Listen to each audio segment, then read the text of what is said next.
የተከበራችሁ የመንግስት ከፍተኛ የሥራ ኃላፊዎች፣ የተከበራችሁ የኢትዮጵያ አየር መንገድ ግሩፕ አመራሮች፣ ሰራተኞች፣ እጅግ የተከበራችሁና የተወደዳችሁ መላው የኢትዮጵያ ሕዝብ፣ የተከበራችሁ የአፍሪካ ዜጎች በሙሉ፣ የተከበራችሁ የጥቁር ዘር በሙሉ፣ የተከበራችሁ የአፍሪካና የኢትዮጵያ ወዳጅ ደጋፊ ሀገራት እና ግለሰቦች በሙሉ ለዚህ ታላቅ ብስራት፣ ለዚህ ታላቅ ዜና በጋራ እዚህ መገናኘት በመቻላችን እንኳን ደስ ያላችሁ፣ እንኳን ደስ ያለን ለማለት እወዳለሁ። ዛሬ ታላቅ ቀን ነው።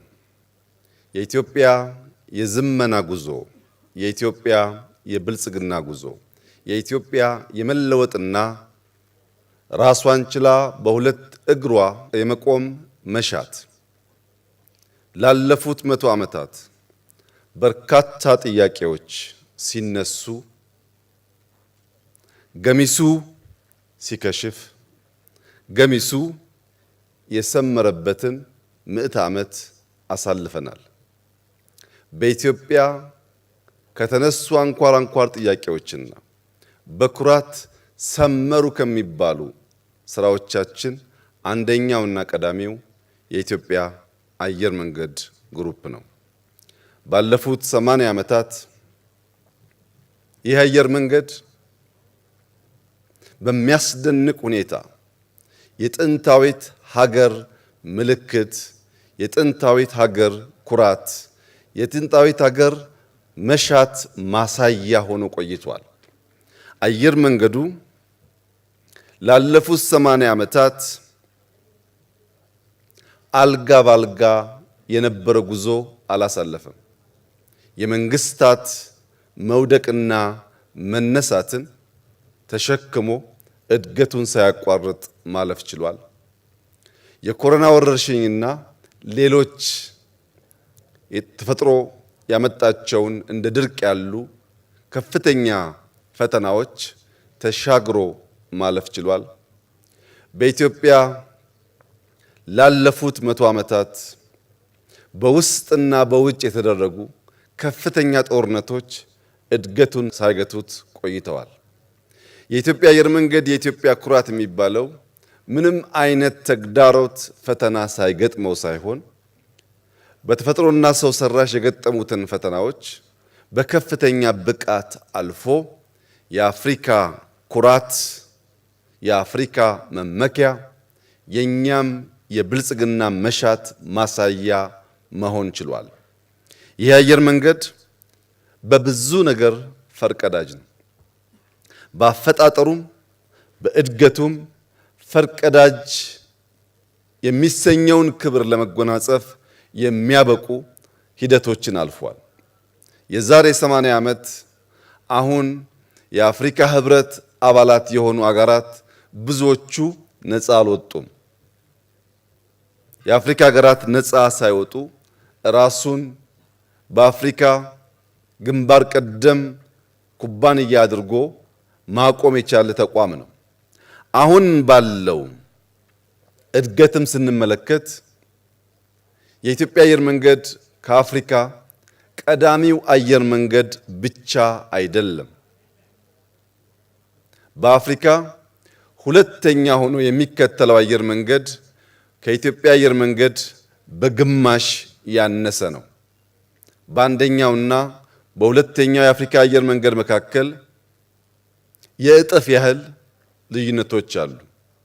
ይህ በአውሮፕላን ቁጥር፣ በዓመት በሚያጓጉዛቸው ሰዎች፣ በሚያስገባው ገቢ የመሳሰሉት የሚገለጽ ቢሆንም ዛሬ ባስጀመርነው ታላቁ ኤርፖርት ግን በአፍሪካ ብቻ ሳይሆን በዓለም ጥቂት ሀገራት ያሳኩትን እጅግ ዘመናዊ 110 ሚሊዮን ሕዝብ በዓመት ሊያጓጉዝ የሚችል ታላቅ ኤርፖርት ለመስራት በቅቷል። ይህ አየር መንገድ የስኬቱ ምስጢር ምንድነው? ኢትዮጵያውያን፣ ሌሎች ኩባንያዎች ከዚህ አየር መንገድ ስኬት ምን ልንማር እንችላለን የሚለውን ጉዳይ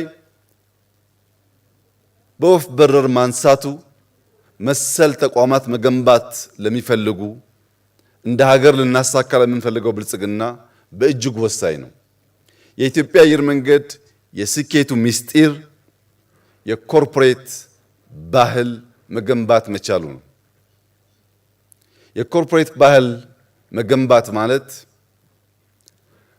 በተቋሙና በሕዝብ፣ በተቋሙና በመንግስት፣ በተቋሙና በሚገለገሉት ሀገራት መካከል ያለው ግንኙነት የሚገመት፣ የሁሉን ጥቅም ያረጋገጠ፣ ለሁሉም በእኩል የሚያገለግል፣ አስተዳደሩ ከማንኛውም ጣልቃ ገብነት በቢዝነስ ሕግ ብቻ ራሱን ሲያስተዳድርና ሲመራ የቆየ መሆኑ አንኳር ጉዳይ ነው።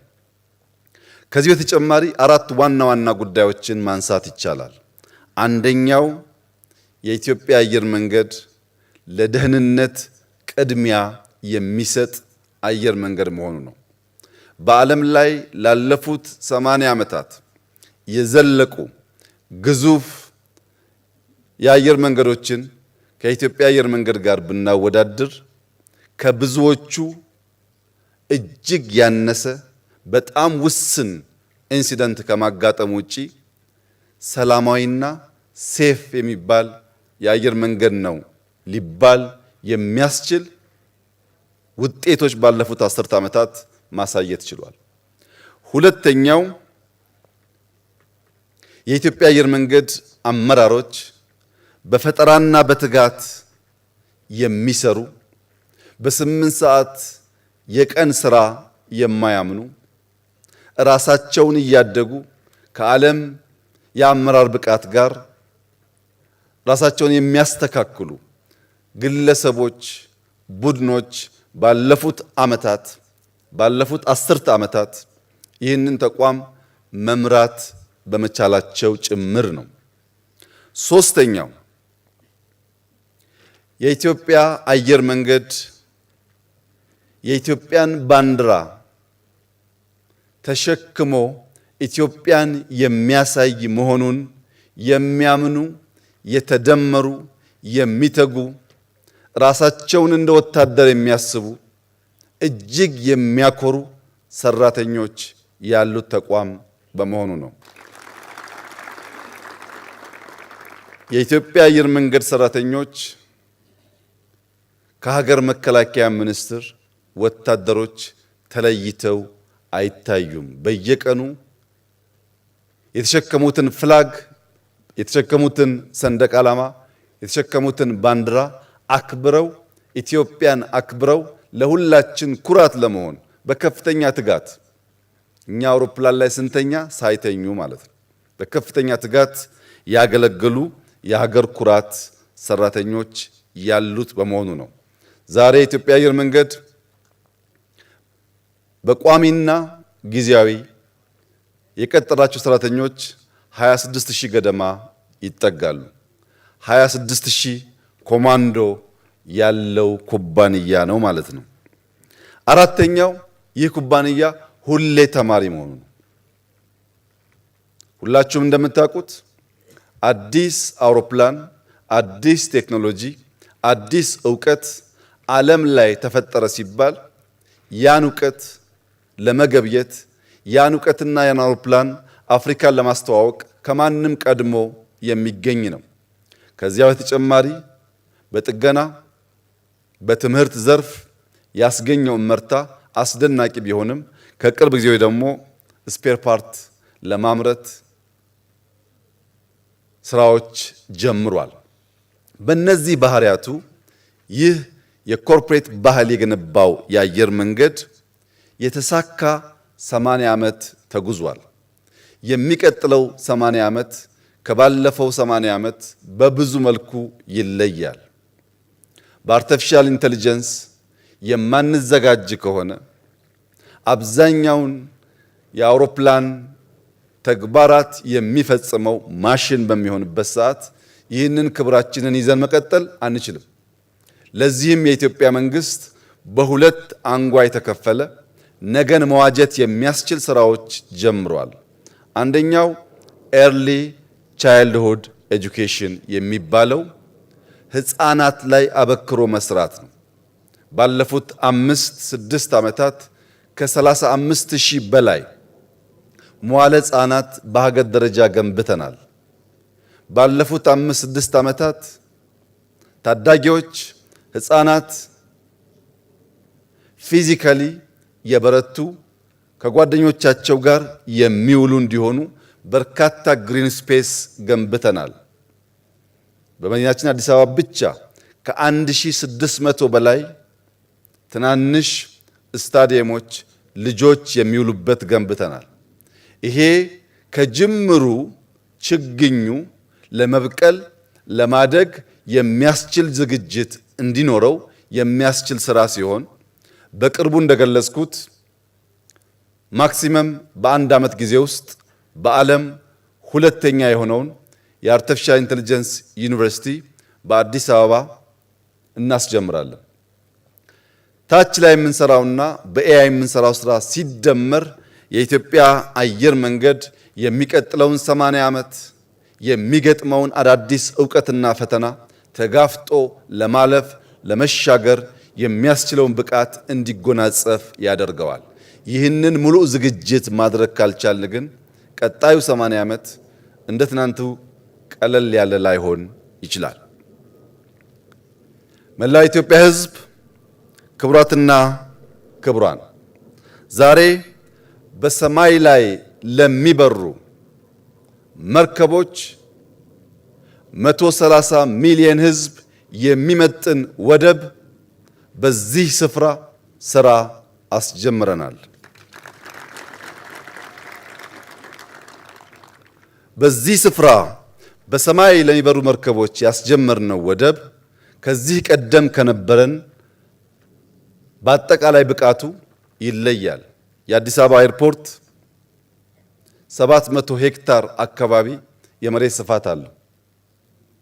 እዚህ ቦታ 3900 ሄክታር ገደማ የአየር መንገዱ ብቻ ለተነሱ ሰዎች የተጠቀምናቸውን ቦታ ሲጨምር 5000 ሄክታር አጠቃላይ የአየር መንገዱን ከባቢ የሚሸፍን ስፋት ያለው ቦታ ነው። ለምን ሰፋ ያላችሁ እንደሆነ በስፋቱ ልክ በአየር ላይ የሚመላለሱ መርከቦችን በብቃት ማስተናገድ ችሎ የኢትዮጵያን የእድገት ስብራት የሆነውን ሎጂስቲክስ ለመፍታት በእጅጉ ስለሚያግዝ ነው። በዚህ ቦታና በአዲስ አበባ ቦሌ ኢንተርናሽናል ኤርፖርት 38 ኪሎ ሜትር ርቀት አለ። በዚህ ርቀት ውስጥ የምንገነባው ሃይዌይ ከአዲስ አበባ አዳማ ከገነባነው ሃይዌይ ጋር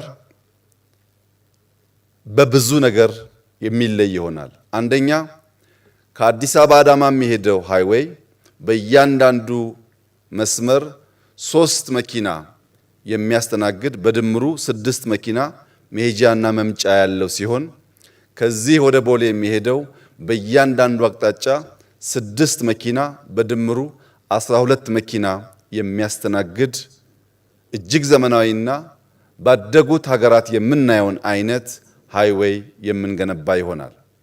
ይህ ሃይዌይ እንደ አዳማ እንደ አዲስ አበባ ሃይዌይ ከመንገዱ ቀጥሎ ግንባታዎች የምናይበት ሳይሆን ከመንገዱ ቀጥሎ በእቅድ በእውቀት የሚሰሩ ጥልቅ የግሪን ሌጋሲ አሻራዎች ያሉት ከዚህ ኤርፖርት እዛ ኤርፖርት እስከሚገባ ድረስ ሙሉ በሙሉ ግሪን ኢንቫይሮንመንት እያየን የምንሄድበት ይሆናል።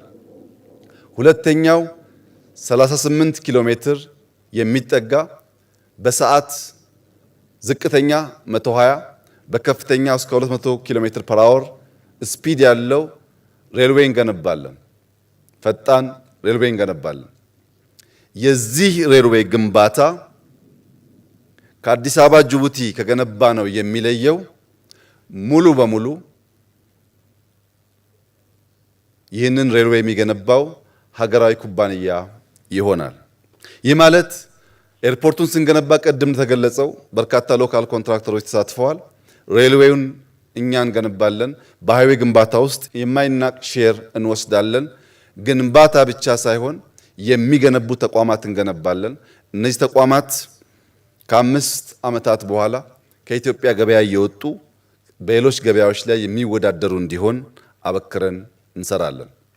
የዚህ አየር መንገድ አሁን ማስጀመር በፍጥነት መጀመር ወሳኝ የሆነበት ዋናው ምክንያት የኢትዮጵያ አየር መንገድ በዓመት 2 ሚሊዮን የሚጠጉ አዳዲስ ደንበኞች ማስተናገድ ጀምሯል።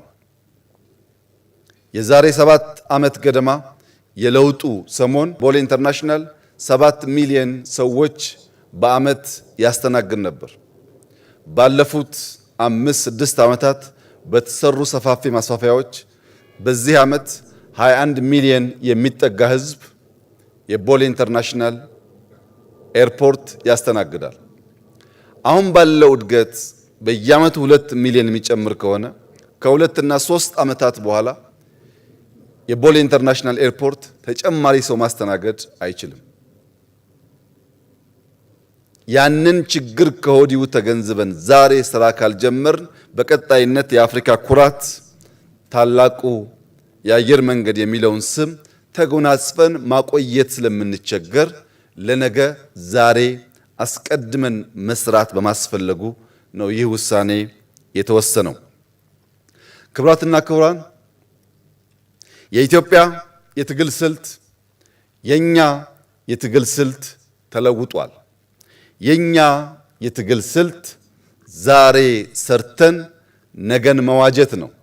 ዛሬ በቅጡ ተክተን ነገን ለልጆቻችን የሰመረ የተሻለ ማድረግ ነው። የገጠሙን ጠላቶቻችን ግን ትናንትና ላይ ቆመው ዛሬን የሚሻሙ ናቸው። እኛ ዛሬ ሰርተን ነገን ለመዋጀት እንተጋለን። እነሱ ትናንትና ላይ ቆመው ዛሬን ለመሻማት ይሽቀዳደማሉ። ከጅምሩና ከስልቱ እንደምትመለከቱት በተለያየ ሃይዌይ የምንጓዝ መንገደኞች ስለሆን ከመተላለፍ አልፈን አንዱ ለሌላው በተሟላ መንገድ እንቅፋት መሆን አይችልም። ስልታችን የተራራቀና የተለየ ነው። ፈተና አልቦ ጉዞ የኢትዮጵያ አየር መንገድ አላደረገም። ፈተና አልቦ ጉዞ ኢትዮጵያም አታደርግም። ፈተናዎችን ተጋፍጣ ፈተናዎችን ተሻግራ የጸናችና የበለጸገች መሆን እንድትችል እኛ የምናስብበትና ጠላቶቻችን የሚተጉበትን አውድ በቅጡ መገንዘብ አስፈላጊ ይሆናል። በተለየ ሃይዌይ ስለምንጓዝ ፈተና አልቦ ነው ማለት ግን አይደለም። እያንዳንዱ ፈተና ለህልማችን፣ ለጅማሬያችን፣ ለስራችን የሚያጸናን፣ የሚያስተምረን፣ የሚያነቃን፣ የሚያተጋን ይሆናል። ፈተና አልቦ ጉዞ ለፈጠራ፣ ለትጋት እንቅፋት ነው። እያንዳንዱን ፈተና በቅጥ ተገንዝቦ ወደ እድል መቀየር የሚያስችል አውድ ከፈጠርን ግን የምንጎዳበት ሳይሆን የምንሻገርበት ይሆናል። እያንዳንዱ የሚወረወሩብን ድንጋዮች፣ ተግዳሮቶች ለግንባታ እንደሚውል ብሎኬት እንጠቀምባቸዋለን። እያንዳንዱ ጦር፣ እያንዳንዱ ፍላጻ እንደ አርማታ እንጠቀምበታለን። እያንዳንዱን ስድብ፣ እያንዳንዱን የቅናት ጩኸት እንደ ማንቂያ ደውል እንጠቀምበታለን። በድምሩ ግን የኢትዮጵያን ብልጽግናና የኢትዮጵያን መጽናት ማረጋገጥ የሆነውን ታላቁ ህልማችንን በእነዚህ አስቻይ ሁኔታዎችና ፈተናዎች ታግዘን እናሳካለን።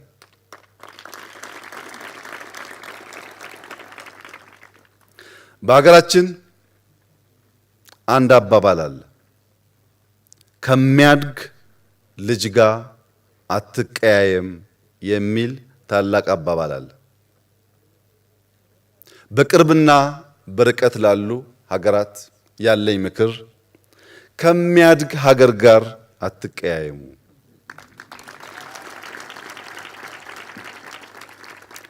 ይህ የሚያድግ ሀገር ነገ የሚታደጋችሁ ስለሚሆን ከወዲሁ እያደገ ያለ ለማደግ ህልም ያለው የጠራ ሐሳብ ያለው ሐሳቡም በልዩ ልዩ ስራዎች ተፈትነው በተግባር የታዩ መሆኑን ተገንዘባችሁ ከሚያድግ ሀገር ጋር ላለመቀያየም ራሳችሁን ምከሩ፣ ራሳችሁን ገስጹ ማለት እፈልጋለሁ።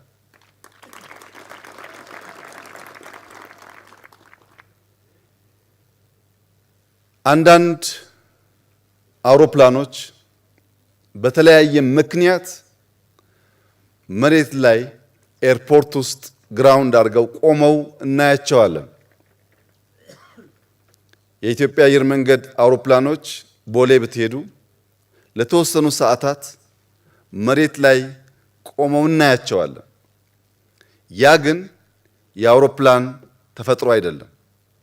የአውሮፕላን ተፈጥሮ በሰማይ ላይ መብረር ነው። በመሬት ላይ የቆመን አውሮፕላን ስትመለከቱ የገዘፈ ለመነሳት እንኳን የሚቸገር ይመስላል። መሬት ላይ የቆመ አውሮፕላን ተነስቶ ለመብረር መጀመሪያ የሚገፋው መኪና ሁሉ ይፈልጋል። ተገፍቶ መስመሩን ከያዘ በኋላ መሬት ላይ ለመነሳት የሚያደርገው ትግል፣ ድምጸቱ፣ ፍጥነቱ በምናይበት ሰዓት የአውሮፕላን ተነስቶ ከምድር በሰማይ ላይ ይበር አይመስልም። ከጥቂት ደቂቃ በኋላ ግን ያ የቆመበት ስፍራ ሳይሆን መላው ኤርፖርቱ ብቻ ሳይሆን መላው ከተማ ትንሽ ይሆንና አውሮፕላኑ ይገዝፋል። መሬት ላይ ሳለ የሚንቀሳቀስ ያልመሰለን ትክክለኛ ቦታውን ተፈጥሯዊ ቦታውን በሚይዝበት ሰዓት ኤርፖርቱም ከተማውም በምድር ላይ የምናየው ሁሉ ያንሳል። ይህ ኤግዛክትሊ የኢትዮጵያ ታሪክ ነው። ቴምፖራሪ ፓርክ አድርገን ሊሆን ይችላል። ለጊዜው ቆመን ሊሆን ይችላል። የኢትዮጵያ ተፈጥሮ ግን መቆም አይደለም፣ መበልጸግ ነው። መለመን አይደለም፣ መርዳት ነው። የኢትዮጵያ ተፈጥሮ ለሌሎች ስጋት መሆን አይደለም። በመላው አፍሪካ እንዳሳየ ነው። ለነጻነታቸው እርሾ እንደተው ነው። ለአፍሪካ ኩራት፣ ለአፍሪካ ነጻነት፣ ለአፍሪካ ብርታት፣ ለአፍሪካ ሰላም የሚተጋ ሀገር ነው። አሁን ግራውንድ ማድረጉን አይታችሁ የምትስቱ ሰዎች የኢትዮጵያ ተፈጥሮ አለመሆኑን አውቃችሁ ከሚያድግ ሀገር ጋር ላለመቀያየም ጥረት ማድረግ ያስፈልጋል። ተፈጥሯችን መጽናት፣ ተፈጥሯችን መበልጸግ፣ ተፈጥሯችን ሰላም ማጽናት፣ ተፈጥሯችን መርዳት ስለሆነ የዛሬ 10 ዓመት በ2036 ይህ አውሮፕላን ማረፊያ ሁለቱም ፌዞች ሲጠናቀቁ በርካታ የጀመርናቸው ሜጋ ፕሮጀክቶች ሲጠናቀቁ ኢትዮጵያ በአፍሪካ ቀዳሚው ኢኮኖሚን ትገነባለች። ይህ ፍላጎት አይደለም። ልክ ዛሬ እንጀምራለን ብለን እንደጀመርነው ጨርሰን እንደምናሳየው በገሃድ የሚታይ የሚጨበጥ እውነት ነው። ኢትዮጵያ መበልጸግ ብቻ ሳይሆን በአፍሪካ ቀዳሚውን ኢኮኖሚ ትገነባለች። ታላቅ ጥንታዊት ሀገር መሆኗን ለአፍሪካ ነጻነት መስራቷን ዳግም ታረጋግጣለች። በዚህ ጊዜ ልጆቻችን ትናንት እንዲህ ስታደርጉን ነበር እንዳይላችሁ አሰላለፋችሁን ማስተካከል አስፈላጊ ይሆናል። በመጨረሻም በዚህ ከባቢ ያሉ አርሶ አደሮች፣ የሀገር ሽማግሌዎች፣ አባገዳዎች ለኢትዮጵያ ልማት ለከፈሉት ዋጋ፣ ለኢትዮጵያ ልማት ላሳዩት የባለቤትነት ስሜት፣ ለኢትዮጵያ ትጋት ቀያቸውን እርሻቸውን ጥለው ለመነሳት ላሳዩት ኮሚትመንት ከፍተኛ ምስጋና እንዳቀርብ ይፈቀድልኝ።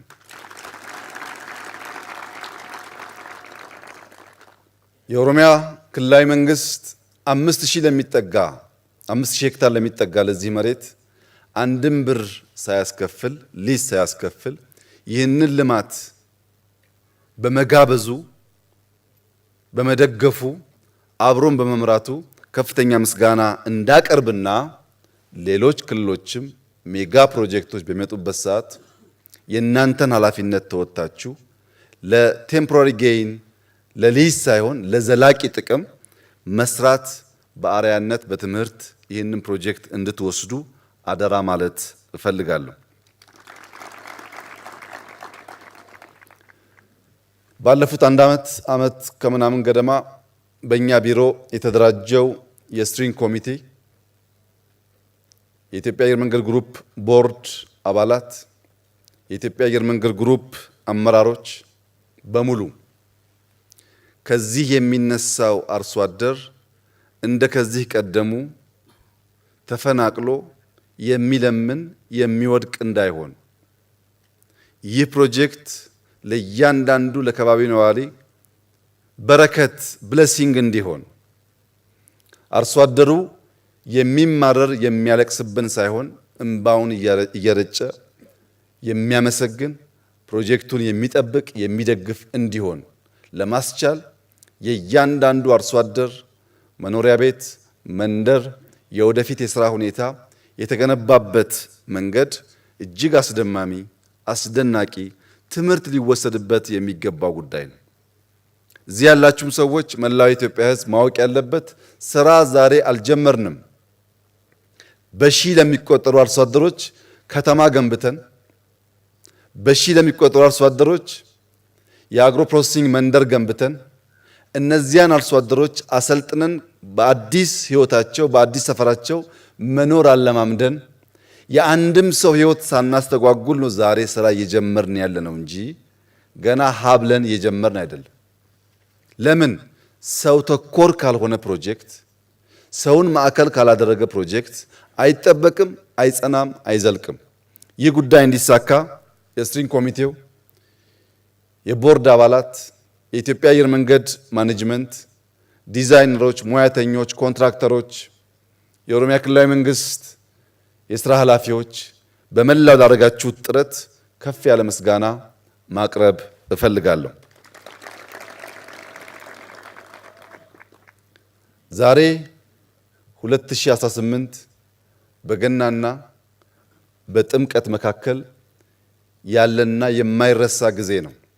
በፈረንጆች 2030 ከናንተ ብዙዎቻችሁ ባላችሁበት በጋራ የመጀመሪያውን ፌዝ የ60 ሚሊዮን ፓሴንጀርስ እዚህ ቦታ እናስመርቃለን።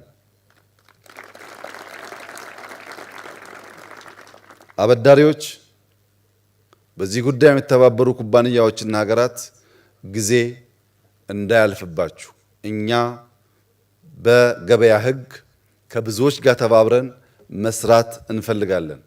እግራችሁ ምጎትቱ ካላችሁ ኢትዮጵያ ህዳሴን የገነባች ሀገር ስለሆነች ይሄኛውንም ብቻዋን ትደግመዋለች። አመሰግናለሁ።